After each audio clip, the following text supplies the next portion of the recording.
Donc ici, j'ai un petit tableau qui va nous permettre un peu de comprendre cette falsification, cette mystification des sciences. Donc les grandes dates selon l'Occident de l'histoire des sciences. Alors nous avons ici une chronologie qui part de la préhistoire, la pyramide, la fabrication de la pyramide. Les pyramides aussi, qu'on dit qu'ils sont d'origine égyptienne aussi, mais ça fera peut-être encore l'objet d'un autre débat, qui n'ont jamais été construits par les Égyptiens.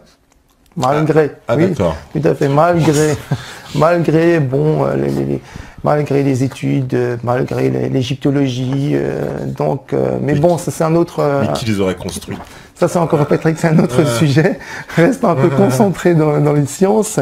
Donc l'astronomie, donc les historiens remontent la naissance de l'astronomie à moins 2000 avant Jésus-Christ, et de moins 2000 à pratiquement moins 100, on retrouve la Grèce antique. Donc la Grèce, c'est la grande pourvoyeuse de sciences, de la culture, de la morale, de la démocratie, de la liberté, etc., etc. Et dans cette période grecque, ou gréco-romaine, mais beaucoup plus grecque, parce que les Romains étaient beaucoup plus attirés vers le martial, tout ce qui est structure militaire, etc. Donc ils brillaient moins d'un point de vue culturel. Donc on a bien choisi cette période de la Grèce. Donc il y a des noms que tu dois connaître beaucoup, les Thalès, Pythagore, Euclide, Diophante, Socrate, Platon, etc., etc., qui sont nés dans cette période, entre moins 500 et plus 100. Et comme par enchantement, il y a un problème qui se passe à partir du 8e siècle jusqu'au 16e, il y a un vide intellectuel, un vide culturel. Donc on passe de la Grèce antique à la Renaissance, selon une continuité socio-culturelle entre l'Antiquité gréco-romaine et l'Occident chrétien. Donc dans cette Renaissance, on trouve Galilée, Léonard de Vinci, Tycho Brahe, Copernic, Kepler, qui sont considérés comme les continuateurs scientifiques des Grecs. C'est pour ça qu'on dit Renaissance. Parce que voilà, la Renaissance, tout à fait. Donc c'est l'apparition miraculeuse des sciences, des lois, de l'univers, des découvertes scientifiques, de la vie civile, etc., etc., quoi. Et bizarrement, on n'entend pas parler ni de l'Égypte, ni de la Perse, ni de la Phénicie, ni de la Mésopotamie, et ni de la Syrie, comme si ces sociétés beaucoup plus antérieures que la Grèce, beaucoup plus urbanisées, beaucoup plus civilisées, n'ont jamais existé, d'un point de vue culturel, à croire qu'ils pratiquaient la cueillette, la chasse et la pêche. Parce qu'on focalise toute l'Europe, qu'on appelle l'européocentrisme, est basée sur la Grèce antique. Les sciences comme les mathématiques, la médecine, la botanique n'ont jamais existé auparavant, pour la simple raison. Pourquoi? Parce que ces sociétés antiques étaient pataugées dans un bourbier qu'on appelle la mythologie. Ils étaient foncièrement mythologistes. Les légendes, les superstitions, la magie étaient le pain quotidien de ces sociétés. Et on sait très bien que la mythologie, les sciences, les légendes et les superstitions sont antinomiques vis-à-vis de la science. C'est pas possible qu'on peut être mythologiste et en même temps scientifique, ça va pas, c'est contradictoire. Et donc, parlons de la Grèce parce que c'est notre, disons, c'est notre sujet de notre débat. Étant donné que la Grèce est foncièrement mythologique, toutes les divinités de la Grèce antique, tout le panthéon grec était l'artisan de l'univers. Chaque dieu était responsable d'un élément ou d'un principe naturel. Zeus, par exemple, j'ai fait un petit tableau vite fait. Zeus, par exemple, était dieu suprême et le maître des dieux et des hommes. Prenons un cas concret. Déméter, chez les Romains, elle avait un autre nom qu'on appelle Cérès, était la déesse de la terre et de l'agriculture. Rentrons un peu dans la logique d'un grec. Imaginons qu'un grec a fait une mauvaise culture. Que va-t-il faire? Étant donné qu'il est mythologiste, il va faire des offrandes dans un panthéon à Déméter. Par des offrandes, des incantations pour que la terre soit beaucoup plus productive. Donc il n'aura jamais l'idée d'étudier la plante, l'irrigation pour essayer d'améliorer sa culture. Poséidon, c'était le maître de la mer, donc de la pêche, donc tout ce qui est en rapport avec la vie marine. Pourquoi étudier les plantes, le plancton, les poissons, puisqu'on a déjà le dieu qui s'occupe de... Les gars qui nous ont laissé des travaux quand même sur sur l'étude justement, bon, j'ai envie de dire des mathématiques par exemple. Donc ce phénomène, en fait, ce problème, en fait c'est un problème parce qu'en réalité ils n'ont strictement rien laissé quoi. Justement, sur quel support ont-ils laissé un quelconque ouvrage? Parce que le problème avec la Grèce, il ne suffit pas de nous dire bon, Pythagore, Thalès a écrit, a inventé la géométrie, voilà, théorème d'Archimède, de Pythagore ou de Thalès, quoi. Ce que j'ai fait, bon, c'est ce qu'on a appris à l'école, à l'université, etc. Ce qui m'a je trouvais un peu bizarre, que justement, ils ont trop fait ces Grecs, ils ont trop créé, quoi. Et qu'ont-ils laissé entre-temps, quoi? Moins 500 avant Jésus-Christ, normalement ils auraient dû laisser des traces, quelque chose qui est palpable, qui a fait preuve que ce qu'ils ont créé a persisté, a resté quoi. Et bon, on s'avère, donc l'idéal c'est d'aller décortiquer la Grèce antique. Qu'est-ce que c'est un grec? J'ai trouvé par exemple Albert Ruffin dans La superstition à travers les âges, disait à Cranon, c'est une contrée en Grèce, partant de sécheresse, on promenait une amphore sur un chariot pour inciter la pluie à tomber. Les célèbres philosophes conseillaient par exemple, si en rêvant on avait vu des étoiles, il fallait tourner en rond. Si c'était la lune, de courir en long. Si c'était le soleil, de courir tout en long qu'en rond. Albert Bonnard disait dans la civilisation grecque, et ça c'est très important au niveau de la physique et de la mécanique, l'esclavage ne se contentait pas de rendre inutile l'invention des moyens mécaniques de production. L'esclavage avait tendance à freiner les recherches scientifiques qui auraient permis la création des machines. Les inventions mécaniques ne se développèrent donc jamais en Grèce parce qu'on disposait d'esclaves. La science grecque n'est jamais née. Mais j'aimerais bien juste entrer dans ce phénomène de science. On parle beaucoup de médecine, bon, dans mon domaine, on parlait de la médecine. Ah oui, quand on parle de médecine, on parle d'Hippocrate, de Galien. Donc j'aimerais bien parler juste le cas de la médecine en Grèce. D'ailleurs, serment d'Hippocrate qui est toujours juré. Serment d'Hippocrate qui n'est en réalité pas le serment d'Hippocrate, c'est le serment d'Avicenne, de Ibn Sina, quoi. Et bon, on pourra encore en parler. Jean-Marie Gardaya souligne, en parlant de la médecine, hein, les Grecs étaient profondément superstitieux et innombrables sont les superstitions relatives à la santé et à la maladie, chassant la maladie grâce à une intervention surnaturelle. Donc en fait, c'était quoi? C'est de la magie en fait qui faisait un peu exactement. Ce qu'on appellerait de la magie aujourd'hui. Tout à fait. Le chamanisme, le sorcier en Afrique, le chamanisme en Asie, en Amérique du Sud, les prêtres qui font des incantations au nom de Jésus, etc., qui est un héritage grec, tout ça n'a rien en relation avec la médecine d'un point de vue scientifique, qui est l'observation, l'analyse et la reproduction à l'infini d'un fait scientifique. L'Olympe regorge de divinités guérisseuses. Igéa, c'est-à-dire Igi, est la déesse de la santé. Péon, le médecin des dieux.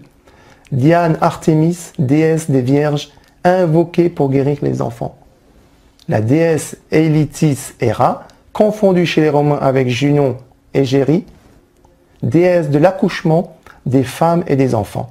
Ajoutons encore la déesse Aphrodite pour la sexualité, et enfin Asclépios ou Esculape qui incarne la médecine.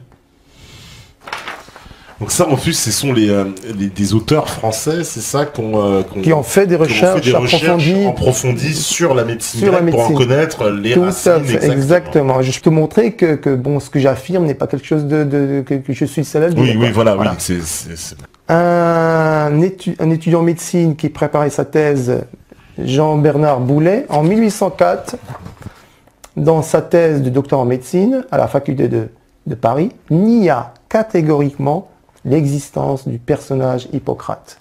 Ah, pour lui, Hippocrate, c'est une légende. C'est une légende, il n'a jamais existé. Après, on rentre dans la médecine grecque. Qu'est-ce que la médecine grecque? La thérapie, la thérapeutique grecque.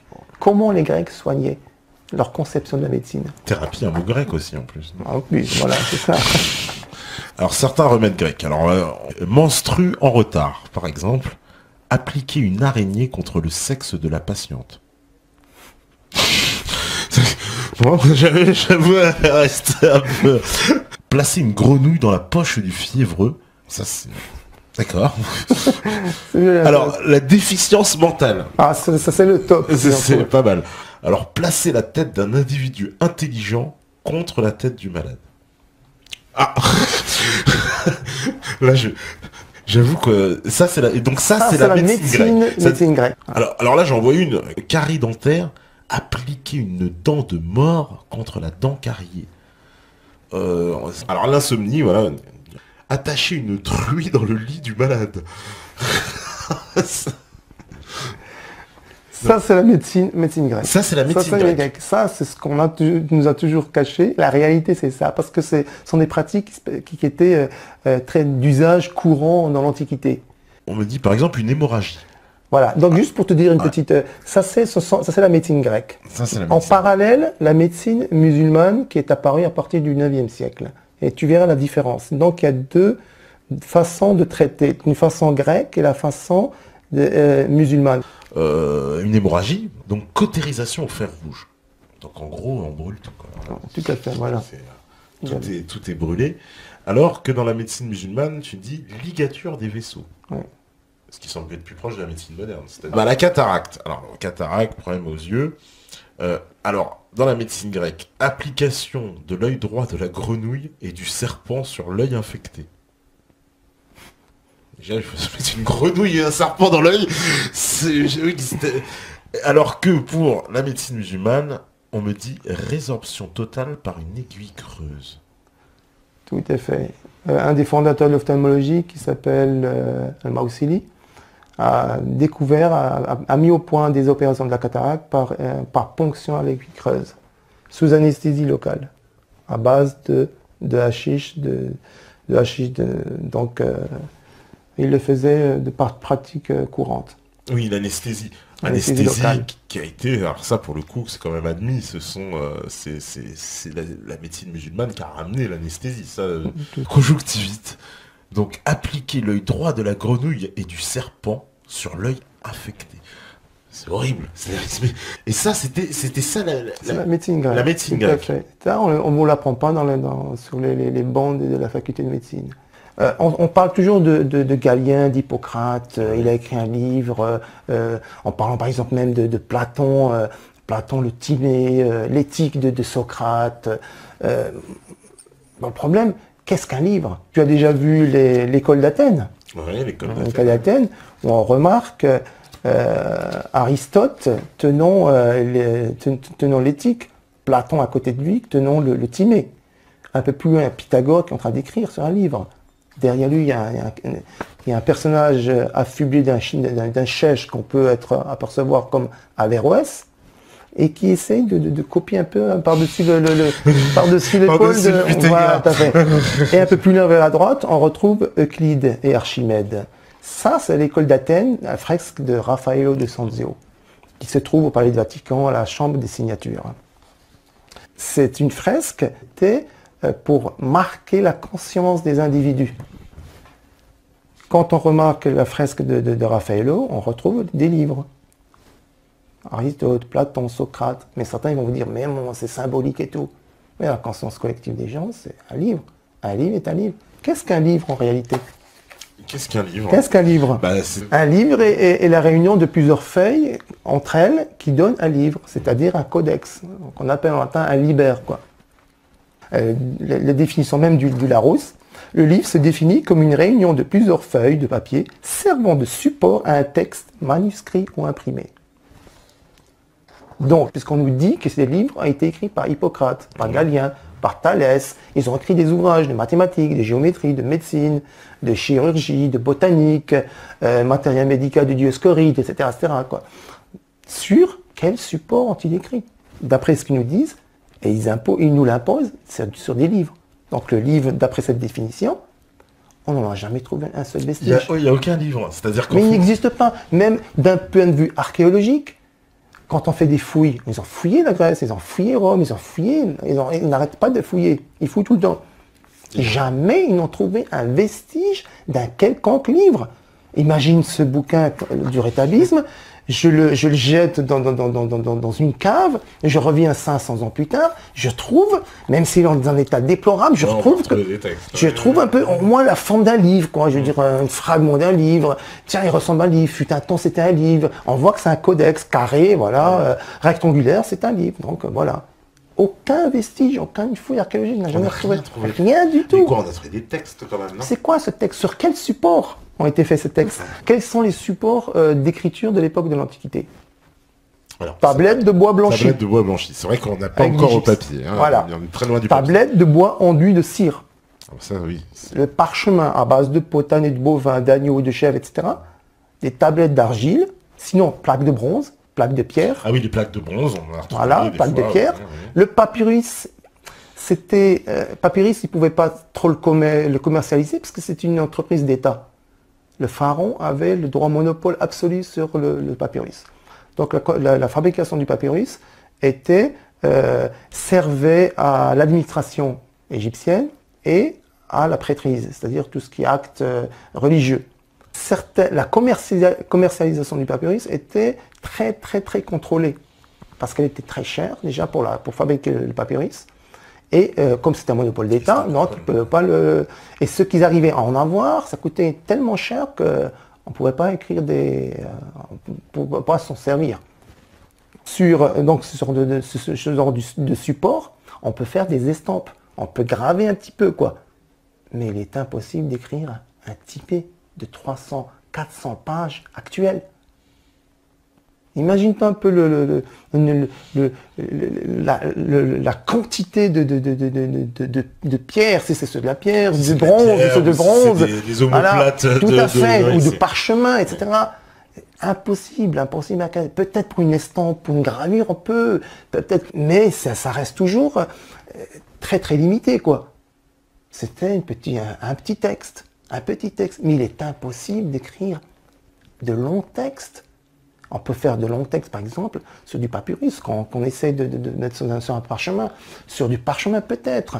Mais écrire le Timée ou l'éthique, il est impossible d'écrire 300 pages de notre caractère à nous, quoi.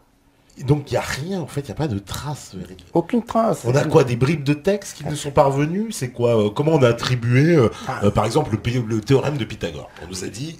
Tout à fait. Ça serait, Patrick, ça sera peut-être dans le peut-être tout à l'heure. D'abord, le problème, le papier est apparu quand? Ah, beaucoup plus tard. Le papier, on sait, ça paraît beaucoup plus tard. Le papier apparaît pendant la bataille. Il y avait une bataille qui s'appelle la bataille de Talas. C'était au Kyrgyzstan. Oui.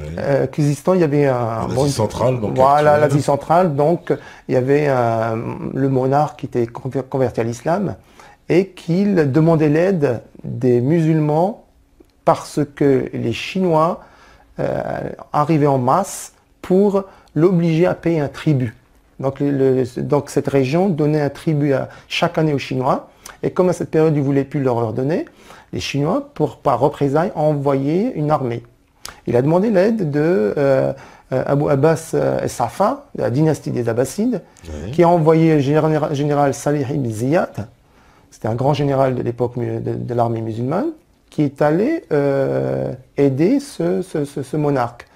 Il y a eu une grande bataille par le général Tao Kenchi, peut-être pas un Sud-Coréen, mais un Coréen, un général coréen Tao Kenchi, qui était à la tête de l'armée chinoise. Donc il y avait une très grande bataille, les musulmans sont sortis vainqueurs. À la suite de cette bataille, les musulmans ont fait prisonnier des Chinois, des prisonniers chinois. Ils ont été emmenés à Damas et à Bagdad, et c'est là qu'ils ont délivré le secret du papier et de l'encre de Chine. Donc voilà, donc en 755, la création d'une manufacture de papier qui alimente l'empire musulman. Donc en 755, le papier apparaissait dans les territoires musulmans. Il y a eu un livre, la naissance du livre, le premier livre de l'humanité qui réellement, qu'on peut tracer archéologiquement, historiquement, fut le Coran.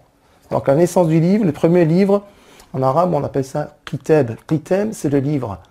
Mais les Chinois, ils ont fabriqué des livres? Non, c'était pas des livres, c'était des parchemins. Des parchemins qu'on dépliait comme ça, tout à fait. C'est des rouleaux, en fait. Des rouleaux. Ils ne connaissaient absolument pas le livre. Ils ne savaient pas ce que c'était, le livre.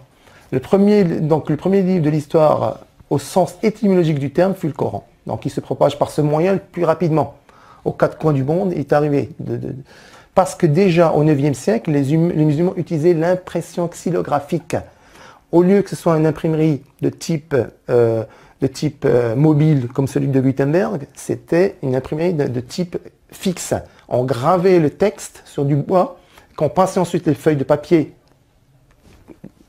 qui étaient fabriquées, et ensuite on fabriquait le Coran. Dans ce contexte-là, le Coran était monoscript, c'est-à-dire que c'était le même Coran pour tout l'empire musulman, puisqu'il sortait de la même fabrique. Non seulement les Chinois ils ont légué le secret du papier, mais ce papier n'était pas tout à fait intéressant d'un point de vue livresque. Donc les musulmans l'ont perfectionné. Dès le milieu du 8e siècle, en 755, à Bagdad et à Damas, qui est supérieur et beaucoup plus résistant que celui du papier que les Chinois ont légué, le secret. L'encre, c'est pareil. Les musulmans, quand ils avaient le papier et l'encre, ils l'ont perfectionné parce qu'ils avaient un usage beaucoup plus intense. Donc les premières encres, tant en Chine, en Orient en général, qu'au Proche et Moyen-Orient, puis en Europe, sont toutes à base de noir de fumée. Donc une grande innovation est l'encre au fer, créée par les musulmans à partir du 9e siècle, avec ces trois ingrédients de base. Noix de Galles, sulfate de fer ou de cuivre, gomme laquée. Ce sera la seule à permettre l'usage des plumes d'oiseaux pour l'écriture. Donc l'encre au fer, dès qu'elle se fixe sur le papier, le temps n'a plus d'effet sur elle. Ses nuances et son éclat défient les siècles, voire les millénaires. Ça, c'est le livre Al-Qanon fi Tabb de Ibn Sina, le livre fondamental de la médecine, qui a été utilisé jusqu'au XVIIIe siècle en Europe, qui a été traduit en latin des centaines de fois par des centaines de traducteurs. Il date donc à Avicenne, c'est vers le 890, entre le 9e et 10e siècle. Et cet ouvrage, il se trouve au Pentagone, aux États-Unis. Ne me demande pas qu'est-ce qu'il fait là-bas, je dis là-bas. Ouais, voilà. Oui, d'Avicenne, voilà. Donc, quand tu le remarques très bien, il ne perd rien en sa consistance. Au niveau de la couleur, du texte. Ah oui, c'est magnifique. Voilà. Dire, oui, et il date du fin 9e, début 10e siècle. Et il est toujours tel qu'il est dans cet état-là. Oui, par exemple, l'imprimerie en Europe, en Europe chrétienne, elle arrive, Voilà, en 1450. 1450. Voilà, l'invention de l'imprimerie à Mayence par Gutenberg. Le fameux Gutenberg. Tout à fait. C'est juste pour te montrer un peu la possibilité que ce papier et cette encre a donné comme engouement à la culture et à la Renaissance en Europe. En 1500, en Europe, on parle en Allemagne seulement, 200 ateliers d'imprimerie en Allemagne. Au XVe siècle, 40 000 éditions. 6 à 15 millions de livres sont imprimés. En à peine 50 ans, en fait, ça se... Complètement. 16e siècle, 10 000 éditions pour la seule Angleterre. En Europe, 150 millions de livres pour une population européenne qui faisait moins de 80 millions.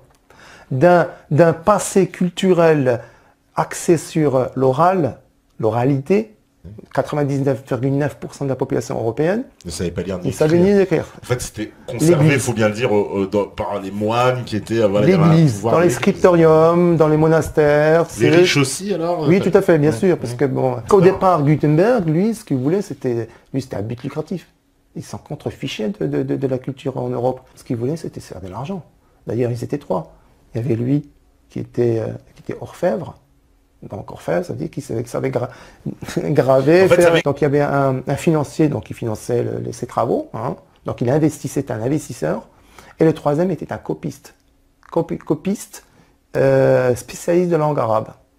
Alors, les fameux moines copistes. Exactement ça. Donc juste pour le parallèle, l'imprimerie dans le monde musulman. En 1515, Sélim Ier, par un décret ottoman, interdit sous peine de mort toute imprimerie, toute lecture d'un ouvrage imprimé, toute... C'est par là, justement, qu'il y a une grande fracture entre l'islam et l'Europe. C'est exact. Parce que si je ne m'abuse, l'imprimerie reviendra dans le monde musulman au début du 19e siècle.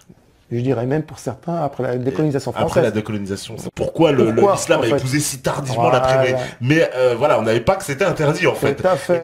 1515, décret ottoman du sultan Sélim Ier, qui est né en 1470, mort en 1520, qui instaure la peine de mort à toute personne, c'est-à-dire musulman ou autre, qui s'informerait d'une imprimerie, qui en installerait une dans les territoires musulmans ou qui en utiliserait une pour imprimer les livres.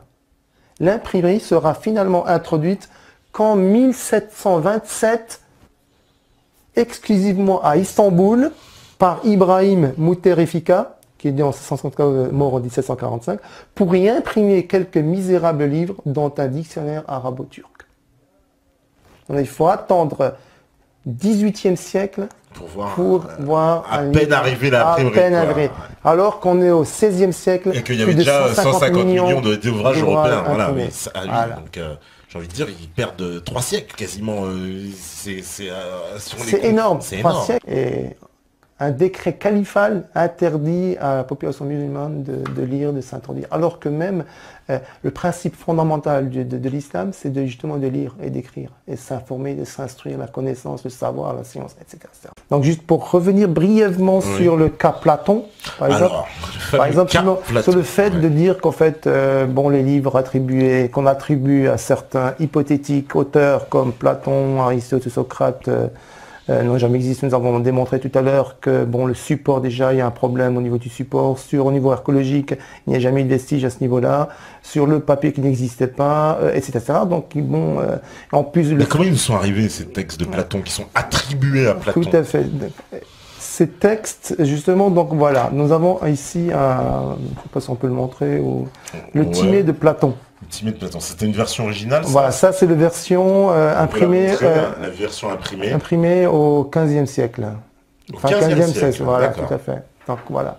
Donc on appelle le Timée. C'est un très grand ouvrage de Platon. Au 15e siècle, on est censé être plus de 1500 ans quasiment après la mort de Platon. Tout à fait. Donc justement, la pagination, elle est importante du livre qui a été imprimé à la Renaissance. Donc la pagination, c'est le nombre de pages des œuvres attribuées à Platon. Donc il faut rappeler, Platon, c'est 427 avant Jésus-Christ et moins 347 avant Jésus-Christ. Oui, c'est-à-dire qu'à 15e siècle, on est même à 2000 ans presque. Voilà, tout à fait. Donc avec un âge de 80 ans. Ce qui est un peu bizarre, ce qui me paraît moi personnellement bizarre, c'est que tous ces personnages, tous ces auteurs grecs possèdent un âge canonique. C'est 80 ans, 75, entre 75 et 80 à 90 ans. Bon, quand on voit l'espérance de vie de l'époque de l'Antiquité qui était au maximum de 35 ans, ça paraît un petit peu bizarre, quoi. Mais disons, il y a une question fondamentale qui se pose à propos de les ouvrages de Platon, par exemple. Sur quel support Platon a-t-il écrit ses œuvres? Parce qu'il n'y a pas que le Timée, il y a encore d'autres. Deuxième question, où sont ses œuvres? C'est-à-dire ceux du IVe siècle? Pas celui du 15e ou du 16e, du 4e siècle. Et une autre question encore plus fondamentale, l'archéologie a-t-elle déterré ou révélé un quelconque vestige ou indice qui laisse à présumer un quelconque écrit de Platon? La question est posée, aucune réponse de On n'a l'archéologie. jamais retrouvé, donc là tu me dis, on n'a jamais retrouvé un vestige. Donc il n'existe pas en fait de texte original de Platon. On n'a que ces versions à partir du 15e siècle tout à fait. qui Imprimées, nous ont imprimé et qu'on nous dit c'est du Platon. Voilà, c'est du Platon. Donc voilà. Donc les œuvres de Platon, il y a toute une flopée. Hein. Par exemple, j'ai calculé toutes les œuvres attribuées à Platon. On arrive à une pagination de 1700 pages pour une taille du livre qui fait 10,5 x 17. C'est ça, quoi. Voilà. Sur quel support est-il écrit 1500 ? Nous, on parle de 1500 pages, nos pages actuelles, quoi. C'est-à-dire qu'on aurait dû en retrouver au moins un, enfin, même si on ne les retrouve pas toutes, au moins, mais on aurait retrouvé au moins... Déjà ça. Deuxièmement, quantité incroyable. Là, on parle de 1700 pages, nos textes actuels. À l'époque, sur quel support aurait-il pu écrire ? Ce ne sera peut-être pas du 1700 pages. Si on pouvait le mettre sur un support comme le cuivre, ou le parchemin, ou la tablette en gypse, c'est impossible. C'est des containers, c'est des camions énormes qu'on devrait remplir pour voilà. Donc, il y a un problème quelque part, quoi. Voilà. Donc, bon, maintenant, ce je voudrais bien aborder, c'est le fait de cette histoire réelle de l'apparition des sciences et des techniques. Et à l'époque, au XIe siècle, il y a la naissance de la politique de la contre-culture. Mon cher Patrick, à un moment de l'apparition de l'islam, 7e siècle, 8e siècle, colonisation, conquête du monde espagnol, 805, Abdelrahman II, donc conquérir l'Espagne. Donc l'Église se trouve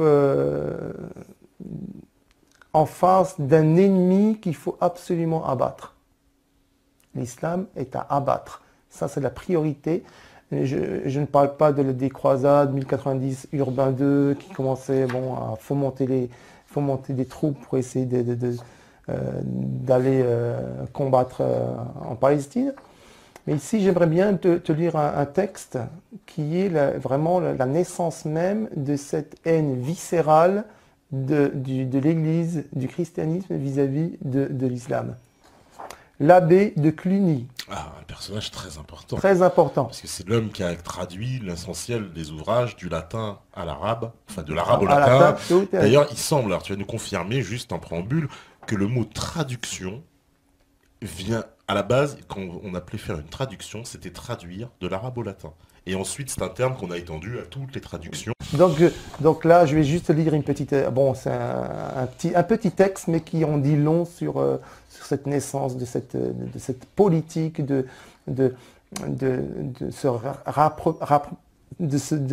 reprendre cette culture qui est d'origine islamique, de la traduire en latin et d'en user. Donc c'est une politique de contre-culture. Donc l'abbé de Cluny, Pierre le Vénérable, donc il est né en 1092, mort en 1156, déclare, c'est lui qui parle, qu'on donne à l'erreur mahométane le nom honteux d'hérésie ou celui infâme de paganisme. Il faut agir contre elle, c'est-à-dire écrire. Mais les latins, et surtout les modernes, l'antique culture périssant, suivant le mot des Juifs qui admiraient jadis les apôtres polyglottes, ne savent pas d'autre langue que celle de leur pays natal. Aussi, n'ont-ils pu ni reconnaître l'énormité de cette erreur, ni lui barrer la route. C'est-à-dire, pas de l'islam. Hein. Il parle de l'islam, voilà. Ouais. Aussi, mon cœur s'est enflammé et un feu m'a brûlé dans ma méditation. Je me suis indigné de voir les Latins ignorer la cause d'une telle perdition, et leur ignorance leur ôtait le pouvoir d'y résister. Car personne ne répondait, car personne ne savait. Je suis donc allé trouver, en 1242 en Espagne, des spécialistes de la langue arabe qui a permis à ce poison mortel d'infester plus de la moitié du globe. Je les ai persuadés, à force de prières et d'argent, de traduire d'arabe en latin l'histoire et la doctrine de ce malheureux et sa loi même qu'on appelle Coran. Et pour que la fidélité de la traduction soit entière et qu'aucune erreur ne vienne fausser la plénitude de notre compréhension, au traducteur chrétien, j'en ai adjoint un sarrasin. Voici les noms des chrétiens. Robert de Chester, Hermann le Dalmate, Pierre de Tolède. Le sarrasin s'appelait Mahomet. Cette équipe, après avoir fouillé à fond les bibliothèques de ce peuple barbare, en a tiré un gros livre qu'ils ont publié pour les lecteurs latins. Ce travail a été fait l'année où je suis allé en Espagne et où j'ai eu une entrevue avec le seigneur Alphonse, empereur victorieux des Espagnes, c'est-à-dire en l'année du Seigneur 1141. La politique de traduction systématique des œuvres musulmanes commençait à cette période. Pourquoi cette période? Parce que le Tolède, qui était une ville islamique, est tombée entre les mains dans la Reconquista venue espagnole, du Nord. tout à fait. Et donc, à l'intérieur de cette ville, une librairie contenant des dizaines de milliers d'ouvrages de scientifiques musulmans. Il y avait deux pôles, deux centres intellectuels mondiaux. Au niveau intellectuel, il n'y avait que deux. Il n'y avait pas 40, il n'y avait que deux. Bagdad et Grenade, avec Cordoue, Séville, voilà, tout à fait, qui était né dans cette période qu'on appelle la période des Abbassides. Des Abbassides, surtout qui se faisaient concurrence, faut bien le dire, puisqu'il y a une scission et donc il y avait une concurrence de rayonnement entre Bagdad et Cordoue, Séville, chacun voulait attirer les meilleurs lettrés, etc. Tout à fait. Donc, la chrétienté, surtout le Vatican, dont Pierre le Vénérable, a délégué des traducteurs, dont les plus célèbres, bon, j'en cite juste quelques-uns, les plus célèbres. Donc, tu as Ionis Sérapion, 9e siècle, Gerbert d'Aurillac, Constantin l'Africain, 11e siècle. Le plus célèbre d'entre eux est Gérard de Crémone, ou Crémonensis, 1114, Michel Pélos, Petrus Alfonsi, Adélard de Barthes, Stéphanus Ancios, Stéphanus de Saragosse, Jazi Jadei, Richard Anglici, William Scott qui vient d'Écosse, etc., etc. Donc 150, j'ai réussi à trouver 150 traducteurs qui allaient du 10e siècle jusqu'au 15e, 16e siècle. 150 traduceurs, je dis bien célèbres.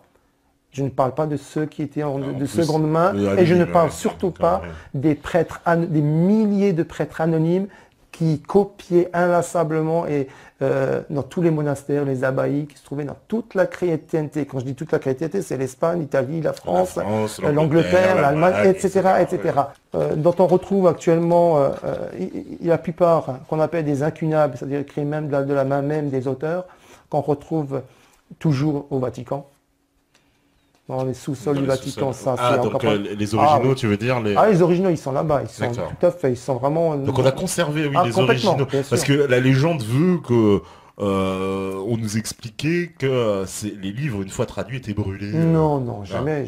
Ces originaux ont permis à des pseudo-savants européens, occidentaux, de plagier ces travaux. Et là, il y a donc cette période qu'on appelle donc la véritable période où je dirais les grandes dates réelles de l'histoire des sciences.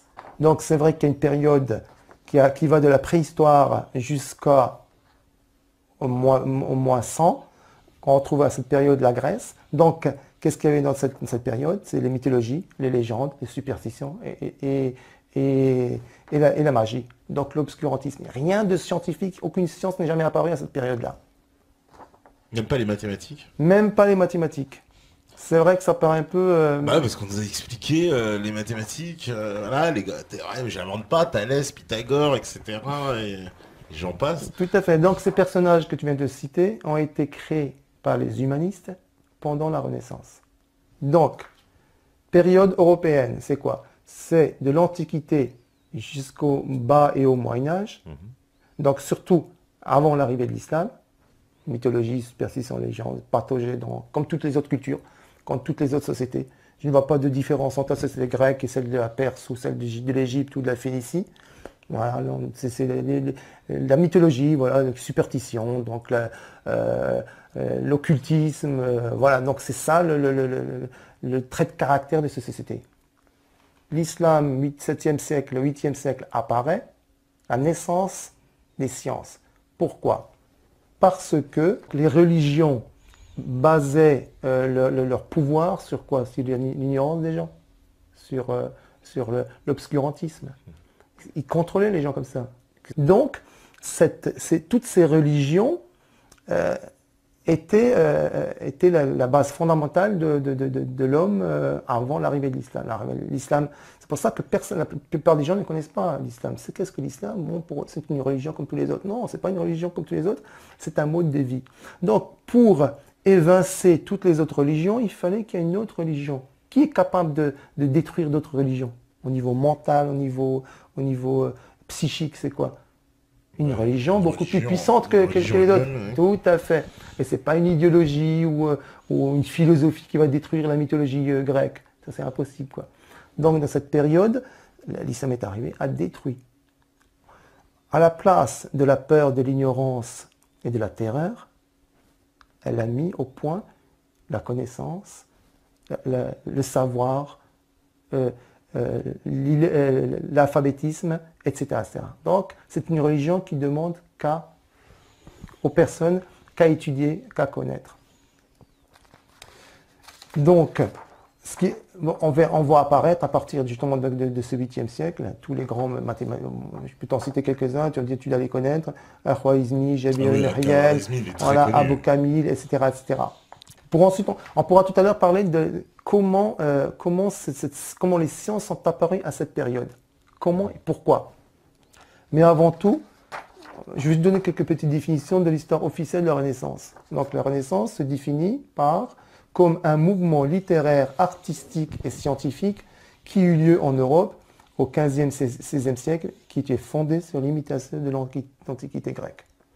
Nous avons vu tout à l'heure que l'Antiquité grecque, il n'y a rien d'Antiquité grecque, parce que si vraiment ils ont imité l'Antiquité grecque, ce serait la mythologie, les superstitions, les légendes, etc. Donc, voilà. Par contre, la véritable définition de la Renaissance, c'est comme un mouvement littéraire, artistique et scientifique qui eut lieu en Europe, certes, au XVe ou XVIe siècle, et qui était fondé sur l'imitation de la civilisation de l'islam classique. Bon, l'humanisme, tu penses à quoi quand tu penses à l'humanisme? Quelqu'un d'humaniste. Un humaniste, c'est quelqu'un d'extraordinaire, de gentil, de très humain. Pense à l'humain. Non, en fait, l'humaniste, c'est un AOA, quoi. Un AOA, bon, c'est un arriviste, opportuniste et affairiste. C'est un chasseur de primes, c'est un mercenaire qui met sa plume au plus offrant, au seigneur, à l'aristocrate, à l'église. La plupart sont des séculiers qui mangent dans des deux ateliers, quoi. Ils sont séculiers, c'est-à-dire qu'ils ne sont pas prêtres, qu'ils n'appartiennent pas à une paroisse, donc ils ne sont pas sous les ordres. Donc ce sont ces humanistes qui ont créé la Renaissance. Parmi eux, je t'en cite quelques idéologues et artisans de la Renaissance.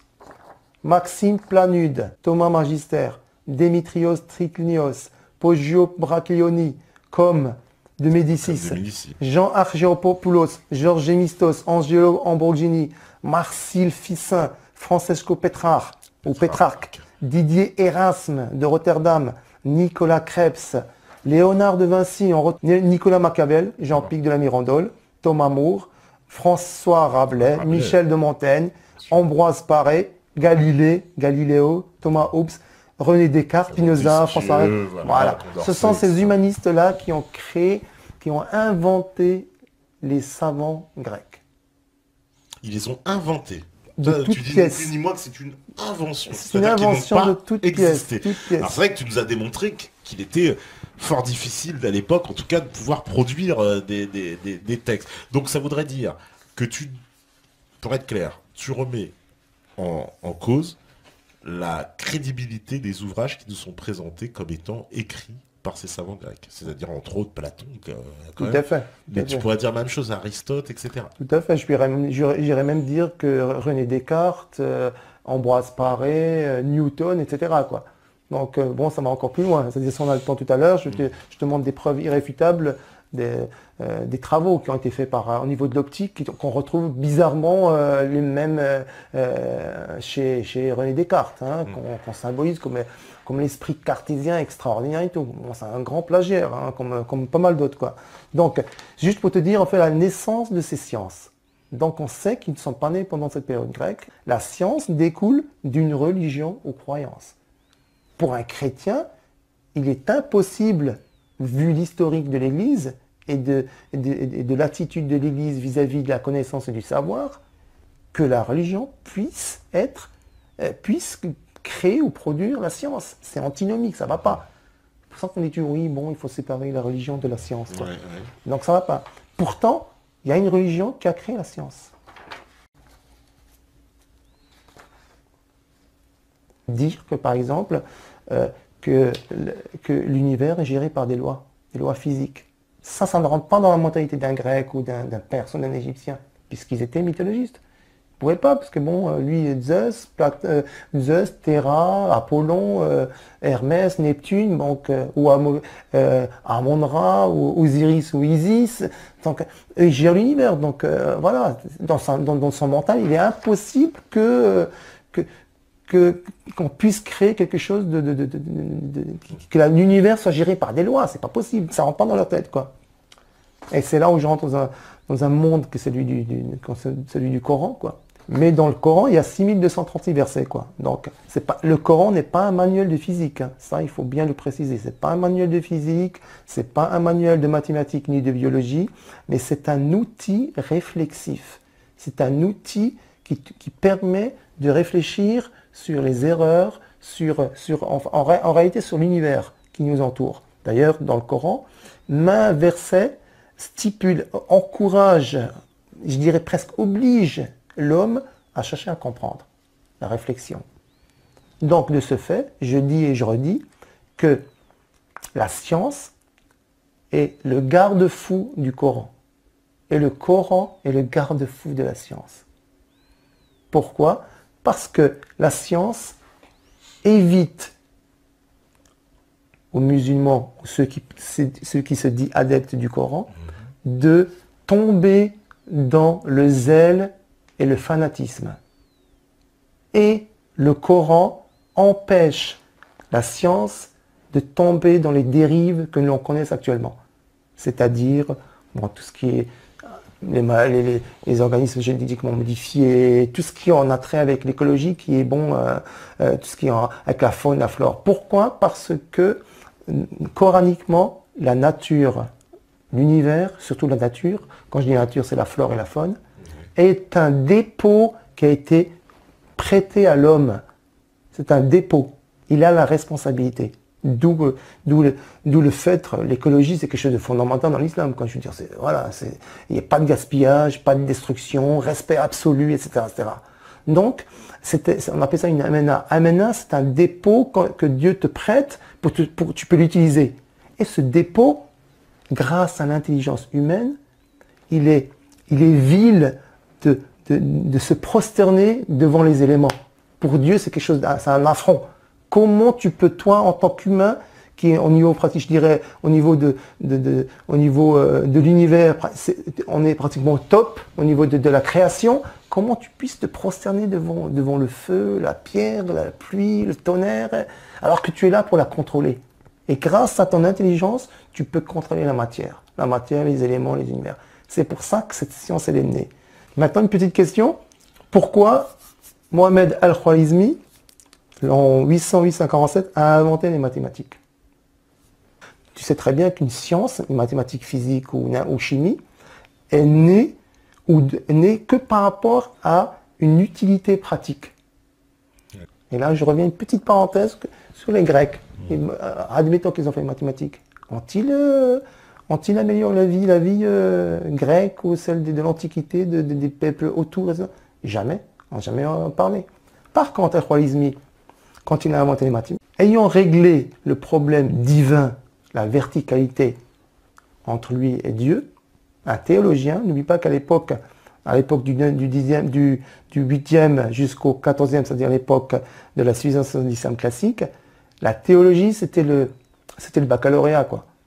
C'est-à-dire que, pour faire des études supérieures, il faut que tu aies ce bac. Donc, le baccalauréat vient du mot arabe, biqalaya, ça veut dire avec assiduité. Bon, c'est comme une petite parenthèse que je t'ai dit, quoi. Donc, ayant réglé le problème de la verticalité avec le divin, il se dit, quel est mon rôle dans cet univers? Que puis-je apporter pour l'humanité? Parce qu'un musulman qui ne vit pas, qui vit en dehors de la société humaine, n'a aucune utilité. Parce que Al-Khwarizmi a servi l'humanité? Bien sûr que oui. Sans lui, il n'y aurait pas de maths. Sans maths, il n'y aura rien. On ne sera pas en train de discuter. Pas de voiture, pas d'avion, pas de micro, pas de médecine, il n'y a strictement rien. Voilà. Et comment il a eu cette idée? C'est parce qu'il était profondément religieux. D'où le phénomène que je disais tout à l'heure, c'est la théologie qui crée les sciences. Pour un esprit européen ou chrétien, c'est impensable. D'où cette antinomie entre la science et la religion. Chez nous, dans l'islam, c'est le Coran. Le Coran, c'est la science. C'est intimement lié. Comme je disais tout à l'heure, c'est un garde-fou. Quelle est la religion qui te dit crée la science pour me surveiller? Ça n'existe pas. Donc, chrétienté, dans aucun texte chrétien, aucun texte juif, aucun texte bouddhiste ou hindouiste ou shinto ou tout ce que tu veux, ne te dit crée quelque chose de rationnel pour essayer de découvrir que je suis irrationnel. Donc, Al-Khwarizmi a créé les mathématiques pour pour des faits pratiques. Par exemple, calculer les horaires de la prière. Les horaires de la prière. Voilà. Comment on va calculer ça? Mathématiquement. Avant, on ne pouvait pas. Calculer la direction de la Qibla, c'est-à-dire la direction de la Mecque. Calculer, par exemple, au niveau de la loi testamentaire islamique, il faut que tu calcules le testament que tu vas donner aux enfants. Donc, les lois testamentaires. Arpentage des terres. Cartographier l'environnement. La cartographie géographique. Transactions commerciales, l'échec, etc., etc. Donc, c'est un point de vue pratique. C'est jamais quelque chose de philosophique. Tu vois, enfin, les mathématiques, on va philosopher sur l'algèbre. Non, c'est quelque chose de très, très, très pratique, de très, très, qu'il faut qu'il serve à l'humanité. D'où ce service de l'humanité. Voilà. Moi, je vais juste te sortir quelques petits versets coraniques, rendant hommage à la science. Et ceci, on le trouve dans aucun texte qui soit biblique, de la Torah ou dans le Rig Veda, etc. Jamais. Comment Al-Biruni, Al-Batani, Nasruddin Al-Tusi ont créé la mécanique céleste, l'astronomie? C'est sur la réflexion, ça. Je dis tout à l'heure, c'était des gens qui étaient versés dans la théologie. Ils maîtrisaient le Coran par cœur. Al-Biruni, Al-Batani, Al-Tusi lit le Coran et trouve ces versets. Et c'est lui qui crée la nuit et le jour, le soleil et la lune. Chacun vogue dans une orbite. Et le soleil court vers une zone, l'espace, qui lui est assignée. Telle est la détermination du Tout-Puissant. Et la lune, nous avons déterminé des phases jusqu'à ce qu'elle devienne comme la palme vieillie. Le soleil ne peut rattraper la lune, ni la nuit devancer le jour. Et chacun vogue dans une orbite. Il a créé les cieux et la terre en toute vérité. Il enroule la nuit sur le jour et enroule le jour sur la nuit. Et il a assujetti le soleil et la lune à poursuivre chacun sa course pour un terme fixé. Et là, le soleil et la lune évoluent selon un calcul minutieux. Est-ce que ça ne donne pas matière à réfléchir sur l'astronomie? On est loin de Zeus assis sur son nuage dans le mont Olympe à lancer des éclairs. Par exemple, Omar ibn Haytham, c'est le fondateur de l'optique, qu'on appelle en latin, parce que ce qui est marrant, c'est qu'ils vouent une haine viscérale vis-à-vis de l'islam musulman, mais ils se sont quand même hâtés à latiniser ces savants. Ils étaient obligés. Al-Hazen, Al-Hazen, c'est Al-Hazen, hein. Al-Khwarizmi, algorithme, bizarre quoi. Hein. Donc par exemple, la réflexion sur l'optique.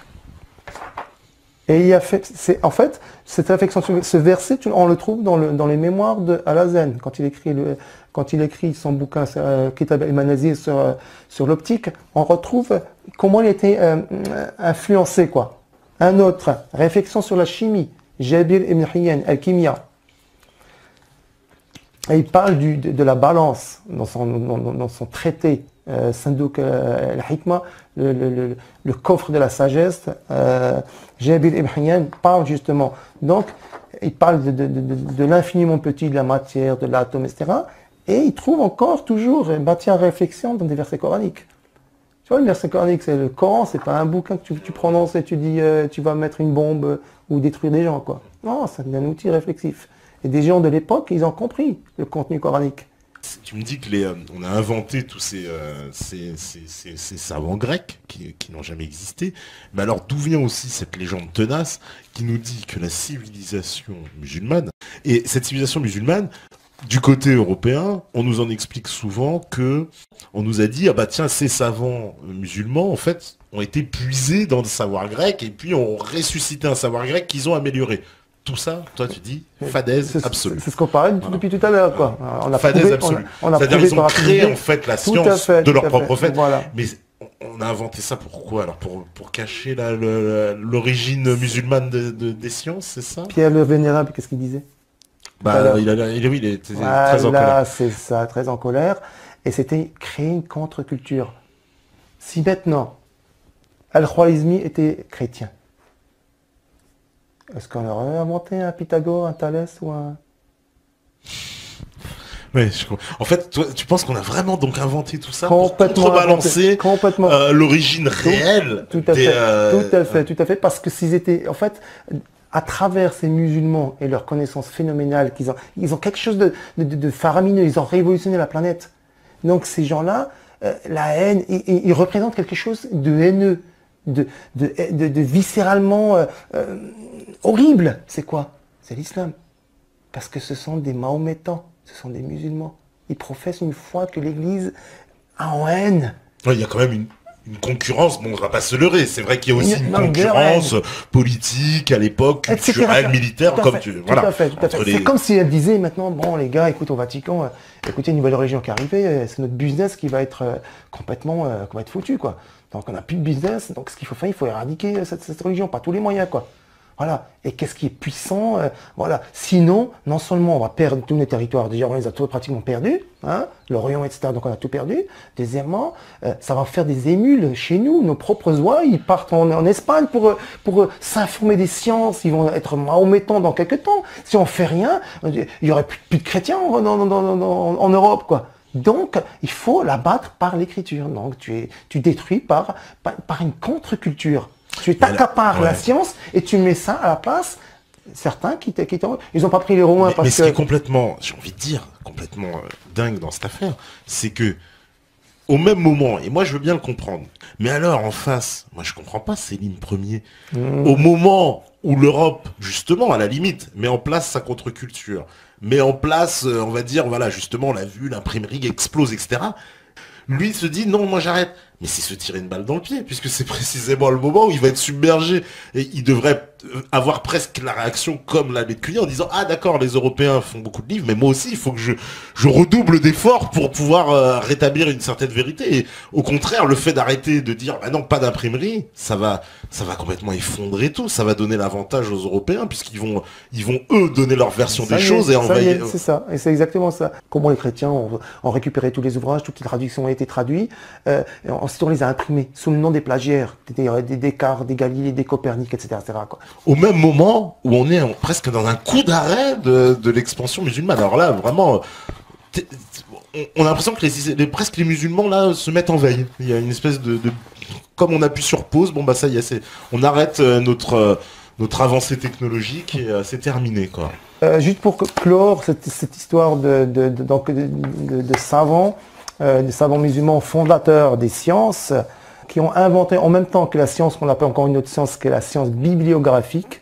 La bibliographie, c'est la carte d'identité des auteurs, c'est-à-dire il est indiqué l'état civil de la personne, quand est-ce qu'il est né, etc. S'il est mort pendant que le bibliographe a rédigé son catalogue, il marquait sa date de mort, où il a vécu, quelle est la discipline qu'il a créée ou qu'il a développée, quelles sont les découvertes qui ont été mises en lumière.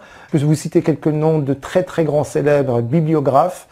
Al-Masoudi, mort en 957, Ibn Juljul, Ibn Najjar al-Ishbili, un des plus grands célèbres, Ibn Abi Usaybiya, Ibn al-Adim, Ibn Khalikan et al-Makrizi.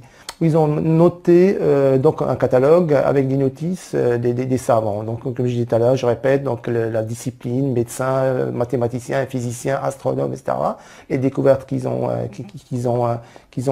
effectuées. Et donc tous ces deux ouvrages de ces grands bibliographes, on les retrouve encore actuellement au Vatican, au château de Simancas, dans les grandes librairies en Europe, dans les très grandes universités en Europe aussi. Est-ce qu'on les trouve encore aussi dans on va dire dans le monde arabe aujourd'hui? C'est très rare, c'est très les rare. Originaux ne sont... Mais comment c'est-à-dire que les Européens ont réussi à s'accaparer les originaux? Non seulement pendant le Moyen-Âge, ils ont récupéré une partie de la plupart de ces ouvrages, et surtout pendant l'époque coloniale. Ah, pendant l'époque coloniale. Un exemple, 1830, quand Bugeaud arrive en Algérie, la première chose qu'il fait, c'est de rentrer dans une mosquée et récupérer tous les ouvrages qu'il y avait là-bas, mosquée ou librairie. Ensuite, après, il s'est occupé des indigènes, quoi. Mais d'abord, la première chose qu'il faisait, c'est de s'occuper des ouvrages, les ramener en France. La première chose, en fait, il faut enlever l'histoire. Donc, c'est pour ça que l'histoire comparée des sciences, surtout des sciences des savants d'origine musulmane, n'a jamais été pratiquement faite, quoi. Ou alors, si elle a été faite, c'est toujours des orientalistes, mais édulcorée avec un phénomène helléniste ou grec. Ça, c'est la grande légende, parce toujours, c'est ça. C'est ce qu'on nous a quand même inculqué, que ces savants arabes s'étaient tous inspirés de savants. Voilà, ce sont des copistes. De simples copistes, où on nous a dit qu'ils ont amélioré, mais qu'ils n'avaient pas inventé un principe. Tout à fait. Et Patrick, donc, copiste, mais bon, donc on revient à la question fondamentale du début du débat. Où sont ces livres qu'ils ont été censés copier? Pourquoi copier des ouvrages grecs de l'arabe alors qu'ils ont l'original grec? On voit c'est bizarre, quoi. Ouais, parce qu'en plus, par exemple, Ibn Rushd, par exemple, un savant musulman, a pris l'ouvrage grec, il l'a copié en arabe, et eux, ils prennent le copier arabe, ils vont comprendre l'ouvrage grec. Oui. Prenez l'ouvrage grec. C'est vrai qu'il y a quelque chose de pas logique. Tout à fait. Il y a quelque chose de pas logique. Un exemple, le commentaire d'Aristote de Ibn Rushd qu'on appelle Averroès. Mais comment veux-tu qu'Averroès puisse faire un commentaire d'un personnage qui n'existe pas? Par contre, le commentaire dit d'Aristote n'est rien d'autre que le commentaire d'Averroès lui-même. Sauf qu'on a enlevé Averroès et on a mis Aristote. C'est ce monde de plagiat, quoi. Voilà, c'est ça le véritable problème. On peut résumer la période chronologique de l'histoire des sciences en Europe. C'est la période de l'Antiquité. C'est les ténèbres, le pays des ténèbres, obscurité totale, donc il n'y a rien. Le Moyen-Âge du 10e jusqu'au 15e siècle, copie acharnée. Donc une armée de traducteurs, de copistes ont déferlé sur le pays musulman, surtout les deux grands centres, Bagdad et l'Andalousie. Acheter, récupérer, traduire, copier, donc 5 siècles de copiage intensif. Ensuite, une fois qu'ils avaient toutes ces copies, ils passent à la Renaissance. Comme par hasard, tout d'un coup, la Renaissance, voilà. Copie, Renaissance. Renaissance, ils ont commencé à institutionnaliser ces copies. Mais pas sous le nom d'Averroès ou de Ibn Sina, etc. Mais sous le nom des plagiaires, des Galilée, des Copernic, des Kepler, etc. Et ensuite, donc l'imprimerie a fait son effet. Et ensuite, on appelle le siècle des Lumières. Les siècles des Lumières, c'est quoi? C'est rien d'autre que la compréhension de ces ouvrages scientifiques. Parce qu'ils copiaient, mais ils ne comprenaient rien. Galilée comprenait, mais il ne savait strictement rien, quoi. Quand tu comprenais la mécanique de Banu Moussa ibn Shakir, voilà, quoi. Quand la caméra obscura, la caméra qui a été créée par Al-Hazen, Omar ibn Haytham, elle se retrouve miraculeusement dans un livre de Léonard de Vinci. Voilà. Léonard de Vinci est le plus grand plagiaire pratiquement de l'époque de la Renaissance. Bon, il faut l'accorder le côté peinture, ça a été doué, hein, des peintures anatomistes pratiquement photographiques, d'accord, mais tout le reste c'est du plagiat, quoi, rien d'autre. Donc, Renaissance, ouvrage, donc on a imprimé des ouvrages, mais pas le nom de l'auteur d'original, mais le nom du plagiaire.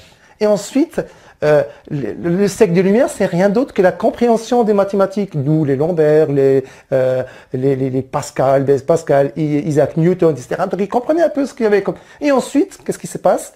Le déroulement logique normal de la compréhension d'une science, c'est d'un point de vue pratique. Et là, on tombe dans l'époque industrielle. Ah, et donc l'époque industrielle. L'application de cette compréhension. Mais pourquoi l'industrie, elle est pas née du côté musulman, alors? Parce que, justement, donc on pourra tout à l'heure parler. Et ensuite, tout de suite après l'industrie, il fallait la richesse, il fallait le côté finance, donc colonialisme. Tu colonises les pays pour récupérer les matières premières, etc. Et généralement, cette époque industrielle, c'était des savants, des ingénieurs. Quand on prend Ford, par exemple, c'est un ingénieur. Quand on prend, par exemple, BM ou n'importe, c'était des ingénieurs. C'était des scientifiques. Donc, scientifiques se sont enrichis, en fait. À l'époque, les musulmans ont octroyé la science d'un point de vue humanitaire. Ils n'ont jamais tiré profit. Par contre, les Européens, ils en ont tiré profit, quoi. C'est-à-dire en faire un business pour eux et s'enrichir. C'est par exemple juste certains plagiats, quoi. Et c'est tellement de domaines qu'il faudrait une émission spéciale rien que pour le plagiat, quoi. Si on peut parler juste un petit peu de l'optique, voilà. Par exemple, en optique, t'as Ibn Haytham qu'on appelle Al-Hazen et Al-Farizi et Ibn Sahl. Ils ont fait des travaux et des découvertes qu'on appelle sur le mouvement de la lumière, propriété des ombres, expérience sur les miroirs, théorie sur l'arc-en-ciel. Vitélion, Kircher ont plagié ses travaux. René Descartes a plagié les travaux sur son ouvrage qu'on appelle Discours de la méthode, essai de dioptrise. Ça, c'est le travail qui est plagié sur Omar ibn Haytham. Snell, Van Royen ou Snellus, connu, parce qu'on dit la loi de Snell, n'est rien d'autre que la loi de la réflexion dans les différents milieux de Ibn Sahl, celui de la lunette astronomique. La réfraction de la lumière des astres, la réfraction et la réflexion, la description des lunettes, Descartes, Kepler, on retrouve les mêmes plagiaires, Descartes, Kepler, Huygens, Della Porta, sur la formation de l'image rétinienne et l'arc-en-ciel, donc théorie corpusculaire de la lumière. On retrouve un personnage qui s'appelle Isaac Newton, théorie des couleurs, passage de la lumière au travers d'un prisme qui scinde le faisceau lumineux en couleurs séparées. Omar ibn Haytham a découvert ces principes, mais on a attribué ces travaux à Isaac Newton et René Descartes, à Snell, etc., etc., quoi. Par exemple, il y avait dans une thèse de faculté de médecine, un Égyptien dans les années 70 a fait sa thèse de médecine sur la petite et la grande circulation pulmonaire au niveau du cœur, qui a été fait par Abou Nafis Karachi. Abou Nafis Karachi, c'est un médecin anatomiste musulman qui a fait la découverte de la circulation, la grande de la circulation sanguine. Il a dessiné, voilà, tout, etc., avec les vaisseaux voilà, sanguins, tout à fait, tout à fait. Mais on a attribué cette découverte au plagiaire qui était celui de William Servet. Et là, j'ai juste résumé quelque chose qui est intéressant justement sur cette décadence, cette ruine de l'islam, comment arriver à avoir 1000 ans d'avance sur le reste du monde, ils sont arrivés à retomber avec 1000 ans de retard. Voilà. Outre qu'il y avait le décret de Sélim Ier en 1515 interdisant l'imprimerie. Donc il faut aussi se mettre une petite parenthèse que la banque impériale ottomane a été dirigée par les Médicis. Voilà. Ah bon. Par les Médicis. C'est quand même les grands banquiers. Tout à fait, tout à fait. C'est étonnant ça. Voilà, donc les trois périodes historiques de l'islam. La période des Omeyyades, donc c'est le califat omeyyade. Donc c'est les premiers. Voilà, c'est-à-dire du fin 7e, début 8e siècle. Ensuite, à partir du 9e, la deuxième période, c'est du 9e au 14e siècle. C'est la période, donc, coup d'État abbasside par Ibn Abbas qui a rompu ce pouvoir dynastique de Muawiyah et qui s'est installé. Donc cette période qu'on appelle le pouvoir, le califat abbasside. Le califat abbasside, c'est dans cette période que l'islam classique est né, c'est-à-dire la science, les arts, parce que c'était quand même des califes éclairés. Donc ils s'entouraient de savants, de scientifiques. C'est cette période qui a permis la naissance de gros centres intellectuels, comme je disais tout à l'heure, Bagdad et l'Andalousie, Cordoue, Grenade, Séville, etc. Et c'est ça qui a donné la civilisation de l'islam classique, qui, elle, a donné, par traduction au Moyen-Âge chrétien, la Renaissance. Et comme je disais tout à l'heure, donc Renaissance, siècle des Lumières, industrie, etc., etc. Donc cette période. Ensuite, il y avait une troisième période. Et là, on enclenche un processus pratiquement de décadence, parce qu'il n'y avait plus cette espèce d'aura de recherche de connaissances, qu'on appelle le califat turc. Donc le califat turc apparu à partir du 14e siècle. Ensuite, le règne des Turcs brutal, militaire, qui s'en fichaient complètement de la science et de quoi que ce soit. Tout ce qui les intéressait, c'était le pouvoir et l'argent. Ensuite, ils ont transvasé le pouvoir de Bagdad à Istanbul. Voilà. Et bon, ils ont complètement ruiné l'islam. Ils l'ont complètement détruit. Tout à l'heure, donc ce décret. Ensuite, ils ont fait tout ce qui les intéressait était l'argent, le pouvoir, ramasser les biens. Ils n'ont rien développé socialement. Il n'y a plus d'avancée sociale, c'est terminé. Je défie n'importe quel Turc de me donner un nom d'un savant turc qui a travaillé, qui a fait des découvertes, qui a créé une science. Il n'y en a pas. Ensuite, qu'est-ce qu'ils ont fait? Tout ce qu'ils pensaient, c'était guerroyer. En fait, c'était leurs origines. Bon, ils sont d'origine turco-mongole, donc voilà quoi. Donc il faut voir, retour aux sources. Hein, voilà. Donc, par exemple, au niveau des Balkans, quand par exemple certaines peuplades comme les Bulgares, les Tchèques, les Hongrois voulaient se convertir à l'islam, parce qu'il faut savoir que il y a un impôt qu'on appelle la jizya. Ce sont les musulmans, ce sont les non-musulmans qui le payaient pour leur protection. Donc c'est un impôt. Donc il y avait des pays autour de l'actuelle Turquie qui voulaient se convertir, quoi. Et donc les autorités turques refusaient absolument leur conversion. Pourquoi? Parce que comme ça ils payaient la jizya au niveau des impôts.